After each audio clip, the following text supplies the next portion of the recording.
सुबह का धुंधला उजाला अभी पूरी तरह फैला भी नहीं था कि करुणाकर ने अपने छोटे से बेटे सोनू का हाथ कसकर पकड़ लिया और धीमी आवाज में कहा, अगर आज साइकिल नहीं मिली ना बेटा, तो हमारा सब कुछ खत्म हो जाएगा। और ये कहते हुए उसकी आवाज कांप गई, जैसे वह खुद भी अपने शब्दों से डर गया हो। उत्तर प्रदेश के मथुरा जिले के पास बसे छोटे से गांव नगला बिशन में रहने वाला करुणाकर कोई बड़ा आदमी नहीं था, बस एक साधारण गरीब मजदूर था जिसकी दुनिया उसकी पत्नी सावित्री और 8 साल के बेटे सोनू तक ही सीमित थी। गांव में साल से खेती सूखी पड़ी थी, मजदूरी मिलती नहीं थी और घर में कई कई दिन चूल्हा नहीं जलता था। ऐसे ही एक दिन जब सावित्री ने खाली बर्तन उल्टा करके रख दिया और सोनू ने भूख से रोते हुए पूछा, बाबा शहर चलेंगे क्या? तो उसी रात करुणाकर ने फैसला कर लिया कि अब वह मथुरा छोड़कर शहर जाएगा, चाहे जो भी हो जाए। 3 दिन बाद वह अपनी पत्नी और बेटे के साथ शहर पहुंचा, जेब में सिर्फ 200 रुपए और दिल में 1000 उम्मीदें लेकर। शहर की भीड़, शोर और धक्का मुक्की में उसे लग रहा था जैसे वह किसी और ही दुनिया में आ गया हो। लेकिन उसी भीड़ के बीच उसे एक सरकारी दफ्तर के बाहर नोटिस बोर्ड पर एक पर्ची दिखी जिसमें लिखा था, पोस्टर चिपकाने के लिए आदमी चाहिए, साइकिल होना जरूरी है। उस एक लाइन में उसकी जिंदगी बदलने की उम्मीद जगा दी। करुणाकर दौड़कर अंदर गया और बोला, साहब काम दे दीजिए, मैं बहुत मेहनत करूंगा। अफसर ने उसे ऊपर से नीचे तक देखा और ठंडी आवाज में कहा, काम मिल जाएगा, लेकिन साइकिल होनी चाहिए। यह सुनकर करुणाकर का चेहरा उतर गया, क्योंकि उसके पास साइकिल नहीं थी। वो बाहर निकलकर चुपचाप बैठ गया, लेकिन तभी उसे याद आया कि गांव में उसकी पुरानी टूटी हुई साइकिल अभी भी घर के कोने में पड़ी है। अगले ही दिन वह गांव गया। सावित्री ने अपनी शादी की आखिरी चांदी की पायल बेच दी और किसी तरह साइकिल ठीक करवाई गई। जब करुणाकर पहली बार उस साइकिल पर बैठकर नौकरी के लिए निकला तो सोनू खुशी से ताली बजा रहा था और कह रहा था, अब हम भूखे नहीं सोएंगे ना बाबा। करुणाकर मुस्कुराया जरूर, लेकिन उसके दिल में डर था कि कहीं यह खुशी ज्यादा देर की मेहमान ना हो। नौकरी के पहले ही दिन करुणाकर शहर की दीवारों पर पोस्टर चिपका रहा था। तभी पीछे से एक दुबला पतला लड़का चुपचाप उसकी साइकिल लेकर भाग गया। करुणाकर ने पीछे मुड़कर देखा तो उसके पैरों तले जमीन खिसक गई। वह जोर से चिल्लाया, अरे मेरी साइकिल, और पागलों की तरह उसके पीछे भागा। लेकिन भीड़ में वह लड़का गायब हो चुका था। उस शाम जब करुणाकर घर लौटा तो उसकी आंखों में आंसू थे और सोनू ने डरते हुए पूछा, बाबा साइकिल कहाँ है? करुणाकर कुछ बोल नहीं पाया, बस चुपचाप जमीन पर बैठ गया। सावित्री समझ गई कि कुछ बहुत बुरा हो चुका है। उसी रात करुणाकर ने फैसला किया कि वह अगले दिन पूरे शहर में साइकिल ढूंढेगा, चाहे कुछ भी हो जाए।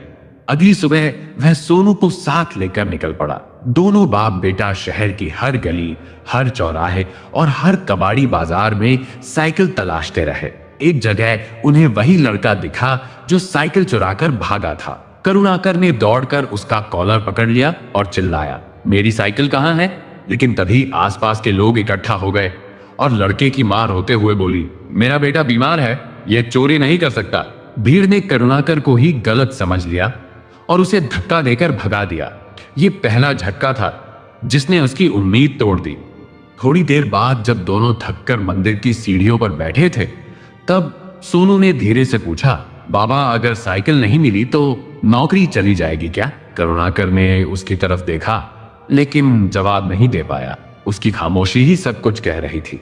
दोपहर तक भूख से परेशान सोनू का चेहरा पीला पड़ने लगा था। करुणाकर ने अपनी जेब टटोली, उसमें सिर्फ 20 रुपए बचे थे। उसने सोनू को चाय और समोसा खिलाया, लेकिन खुद कुछ नहीं खाया। सोनू ने पूछा, आप क्यों नहीं खा रहे? करुणाकर ने मुस्कुराकर कहा, मुझे भूख नहीं है, जबकि उसका पेट सुबह से खाली था। शाम होते होते दोनों एक बड़े साइकिल बाजार पहुंचे, जहां चोरी की साइकिलें बेची जाती थीं। वहां उन्हें एक साइकिल दिखी जो बिल्कुल उनकी जैसी लग रही थी। करुणाकर की धड़कन तेज हो गई। उसने दुकानदार से कहा, यह मेरी साइकिल है। लेकिन दुकानदार ने पुलिस बुला ली और बोला, सबूत है तुम्हारे पास? करुणाकर के पास कोई सबूत नहीं था। पुलिस ने उसे डांट कर भगा दिया। ये दूसरा झटका था जिसने उसकी आखिरी उम्मीद भी तोड़ दी। अब रात होने लगी थी, सड़क पर पीली लाइटें जल चुकी थीं और लोग अपने अपने घर लौट रहे थे। करुणाकर और सोनू भीड़ के बीच चुपचाप चल रहे थे। तभी करुणाकर की नजर एक दीवार के पास खड़ी एक साइकिल पर पड़ी। उसका मालिक पास में ही किसी दुकान में गया हुआ था। करुणाकर का दिल तेजी से धड़कने लगा। उसके मन में आवाज आई, अगर यह साइकिल ले ली तो नौकरी बच जाएगी, घर बच जाएगा। वह कुछ पल तक वहीं खड़ा रहा। सोनू उसकी तरफ देख रहा था। करुणाकर के हाथ कांप रहे थे। अचानक उसने फैसला किया और धीरे से साइकिल उठाकर चलने लगा। लेकिन जैसे ही वह आगे बढ़ा, पीछे से किसी ने चिल्लाया, चोर पकड़ो चोर। अगले ही पल भीड़ ने उसे घेर लिया। लोग उसे मारने लगे। कोई थप्पड़ मार रहा था, कोई धक्का दे रहा था। करुणाकर रोते हुए कह रहा था, मैं चोर नहीं हूं, मजबूर हूं। लेकिन किसी ने उसकी बात नहीं सुनी। तभी सोनू जोर जोर से रोने लगा और चिल्लाया, मेरे बाबा को मत मारो, मेरे बाबा चोर नहीं है। भीड़ एक पल के लिए रुक गई। साइकिल का मालिक आगे आया। उसने सोनू की आंखों में आंसू देखे और धीरे से कहा, जाने दो इसे। और करुणाकर को छोड़ दिया गया। करुणाकर जमीन पर बैठ गया। उसकी आंखों से आंसू बह रहे थे। वह पहली बार अपने बेटे की नजरों में खुद को छोटा महसूस कर रहा था। सोनू धीरे से उसके पास आया और उसका हाथ पकड़ लिया। दोनों चुपचाप भीड़ में खोते हुए आगे बढ़ने लगे। उनके पास अब न साइकिल थी, न नौकरी, न कोई उम्मीद, बस एक दूसरे का हाथ था। उस रात करुणाकर को पहली बार समझ आया कि गरीबी सिर्फ पेट नहीं जलाती, यह इंसान की इज्जत, उसका आत्मसम्मान और उसके सपने भी धीरे धीरे छीन लेती है। लेकिन फिर भी उसने सोनू का हाथ और कसकर पकड़ लिया, क्योंकि शायद जिंदगी में सबसे बड़ी ताकत यही होती है, मुश्किल वक्त में भी अपनों का साथ।